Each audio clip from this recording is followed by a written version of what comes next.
এখন সরিষা খেতে চলে এসেছি। ওখানে যাব? চলো ওখানে যাই। ওয়াও, এখানে বলছে আমি আমাদের দেখতে পেলে সবাই খড়ে দিয়ে দিবে রে, তাই না? হ্যাঁ, আমাদের সবাই ঘরে দিয়ে দিবে। আচ্ছা এটা এখন ওখানে একটু ঢুকি আমরা পালাই। হ্যাঁ অল্প ঢুকি তারপর পালাই চলে যাবো।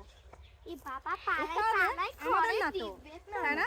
এই বাবা পালাই দেবে। একটু নাচ গান করি। বাবা পালাই যাবে। এই রামিস একটু নাচি, গান গাই।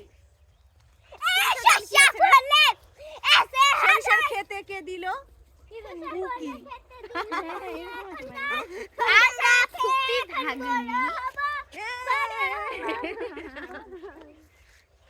ঝুম ঝুম ঝুম ঝুম ঝুম। খুবই ভালো লাগছে আমাদের, তাই না? আরে দৌড় দিয়ে আসো, দৌড় দিয়ে আসো। এদিক দিয়ে।